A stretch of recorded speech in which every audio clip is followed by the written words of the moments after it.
Hi, third graders. Welcome back. On Friday, when we last left off, we finished up chapter 2 of The Case of the Gasping Garbage. We solved the mystery of what happened, right, with the garbage can. Today, we're going to start reading chapter 3, and that begins a new story. Now, remember, you've gotten to know the characters in the first couple chapters. So, Drake and Nell, you're beginning to be familiar with them and the way they do things, what kind of motivates them, okay, what they're feeling. So, today we're going to focus in this lesson on learning like how readers, so you as a reader, can explain how characters' actions contribute or have something to do with the sequence of events in a story. So, what does the character do that impacts the way things happen in a story, in the order? So, thinking about sequence of events, sequence is something in order. All right. So, you should have read chapter 3 if you were able to get into your Realize Reader app. I had asked you to do that on Friday. So, I'm wondering, okay, you already read chapter 3. Why do Nell and Drake make signs to post on the road? So I want you to think about that. You have to go back to, oh yeah, I read that story on Friday. That was part of my homework. Okay, and we're going to reread that chapter today, take a closer look at it. We're also going to talk about the events in the story. And we're going to focus on the order of things, right? So let me find our next chapter, chapter 3. And remember, I said to you in the past that these mysteries are 2 chapters each. So we learn something today, and then the next time we read, it will solve the mystery. So let's look at this new mystery. It's called Frog Hollow. Okay, and hopefully you've read this. If not, you're going to have to pay extra special attention. It was Friday after school when Drake Doyle was once again busy with an important experiment. Test tubes bubbled and beakers boiled. Just as I thought, he murmured. My hypothesis is confirmed. He wiped the fog off his glasses and scribbled in his lab notebook. He does that a lot. He takes notes. Just then, there was a knock at the door. Come in, said Drake. Mrs. Doyle popped her head around the door. You have a visitor, she said. A wet one. And in trotted Dr. Livingston. Mrs. Doyle closed the door. Drake put down his notebook. This must be important, he thought. Very important. Nell never sent Dr. Livingston unless it was highly important. Good boy, said Drake. He scratched Dr. Livingston behind his ears. Then he reached inside the pouch that hung from Dr. Livingston's neck. Now, you're going to have to do some inferring. Who is Dr. Livingston? We know, page 18, he says Nell never sent Dr. Livingston unless it was really important. And then Drake says, good boy. Scratches him behind his ears. There's some pouch hanging from his neck. I wonder who Dr. Livingston is. Do you have a prediction? Can you infer from that information? Let's keep reading. Drake withdrew a blank sheet of paper. He flicked on a lamp and held the paper over the bulb. Gradually, the words appeared. Ooh, it sounds like magic. Detective Drake, meet me at Frog Hollow, ASAP. That means as soon as possible. Not a moment to lose. Signed, Naturalist Nell. P.S. Bring umbrella, etc. It's wet. Drake quickly pulled on his raincoat and boots. He grabbed his umbrella on his way out the back door. Bye, Mom. I'll be at Frog Hollow with Nell. Affirmative, said Mrs. Doyle. Be back by supper time. Drake closed the door behind him and pushed up his glasses with his finger. He whipped open his umbrella and said, Follow me, to Dr. Livingston. Drake stepped off the porch into the rain, promptly slipped, and fell with a splat. Dr. Livingston licked Drake's face. Oh, there's another clue. Drake struggled to his feet, and off they went, over hill and over dale. Finally, they reached Frog Hollow, and there was Nell in her yellow raincoat and naturalist cap. She was examining something with her magnifying glass. "What is it, Naturalist Nell?" Drake asked, bending down beside her. Besides being a superb scientist, Nell Fossey was also a naturalist. If it crawled, Nell took notes. If it hopped, Nell followed. If it grew, Nell drew graphs. Nell loved nature. Nature was her specialty. But today, Nell was troubled. Something was wrong, very wrong. "Look here," she said. "This is a leopard frog. In fact, this whole meadow is full of them. But you already knew that." "Correct," agreed Drake. "That's why it's called Frog Hollow." "Every spring," Nell continued, "female leopard frogs must find a pond in which to lay their eggs." "So what's the problem?" asked Drake. "Follow this frog and you'll find your answer," replied Nell. The frog began to hop. Nell and Drake followed, with Dr. Livingston close behind. The frog hopped over a log. It hopped around a rock. It hopped through the tall grass. It hopped and hopped and hopped.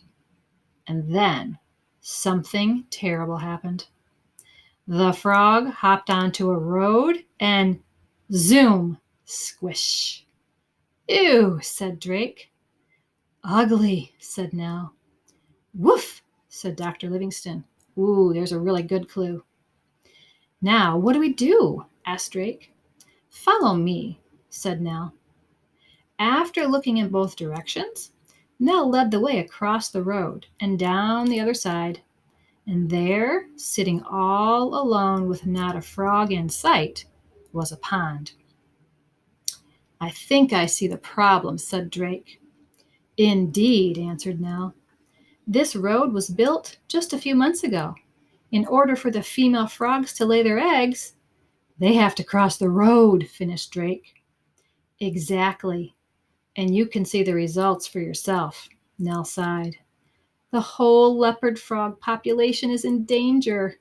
If they can't get to the pond, there won't be any new frogs." "So what can we do?" asked Drake. Here's a good picture of them. Here's the road. Oh, look at that. Splat. They're trying to cross the road to get to that pond. Do you notice any other characters that have been introduced? Here's Nell, naturalist Nell with her cap.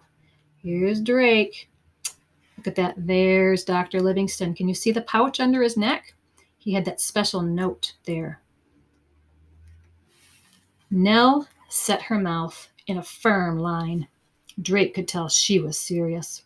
Dead serious. "Come to my house," she said. "My mom's still at work, but I'm sure she won't mind if we make some road signs. We must save the frogs." "Check," said Drake. Nell's bedroom was like a jungle. Nature headquarters, they called it. Terrariums, aquariums, fly traps, and ant farms lined the walls. Paper vines hung from huge papier-mâché trees. A moist, hamsterish smell of sawdust, fish food, and lizard breath clung to the air. It was even a little steamy. Drake's glasses fogged. All afternoon they worked. They outlined and colored and glittered and painted. They glued and stapled and taped and hammered.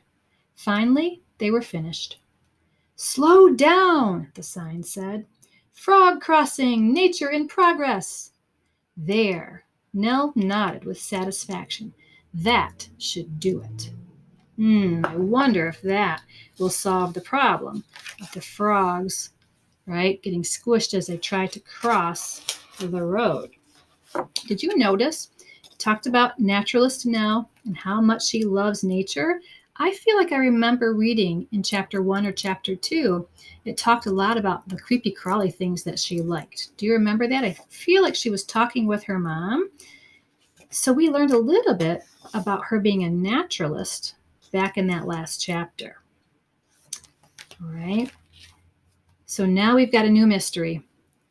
Think about my question that I asked. Why did Nell and Drake make signs to post on that road? What was the purpose? What were they trying to do? I bet you're saying They were trying to slow down the traffic so that the frogs could cross, right? So they were trying to do something. But I wonder if that will work. Right? The frogs hopped on the road and they got squished. So they were trying to do something to help save those frogs. Now, there's something else I want you to focus on today. Nell and Drake, right? The characters, we got introduced to a new character today. But let's think about the actions and the things that they did in the story, right? They got together, they went to Frog Hollow, then they started to make signs, right? They went back to Nell's house to make those signs. So they're starting to have some actions. They're starting to do things in the story that show us order, right? First this happens, then this happens. I want to talk to you a little bit today about this chart. Okay, we're going to identify some temporal words or some temporal phrases. A phrase is just a collection of words in this story. Okay, temporal simply just means time. There are things that happen in the story, and there are words that the author uses that tell you a little bit of information about time. So I want you to be thinking. I'll look on my page in here, back in my book. There was a section. See if I can find it. Oh, I'm looking hard. I lost my place. Here it is. The very beginning, right? He's working in his laboratory, foggy glasses, and it says, just then, there was a knock at the door. So this is the event that happened. There was a knock at the door, right? I'm going to write that down. That's what happened in the story. That's the event that I want to focus on. And I'm going to put quotation marks because that's what it says in my book. There was a knock on the door. So that's the event. That's what happened in the story. I wonder, can you identify in that section what's the temporal word or temporal phrase? When you're thinking about it, right, here's the event. I want you to ask yourself, when did this happen? Think about that. When did it happen? It says just then. Just then, there was a knock at the door. The author could have just started by saying there was a knock at the door. Oh, but by adding that temporal phrase, just then, that tells me it's kind of happening at the same time that Drake is scribbling in his lab notebook. Have you ever been doing something and then something else happens sort of at the same time? That's what this is telling me. He's writing in his notebook, right? But just then, there was a knock on the door. So this is an example of a temporal phrase because it's more than one word, right? That's identifying when this happened. There was a knock at the door, but when did that happen? So I want you to be paying attention as you read further and you notice new things that readers notice. Can you identify or find any more temporal words or phrases in the next chapter that might identify when something is happening, when the event is happening? And remember, good writers add things like this to make their sentences more interesting. So tomorrow, right, you'll come to our reading lesson and you'll have read chapter 4, which is called To the Rescue.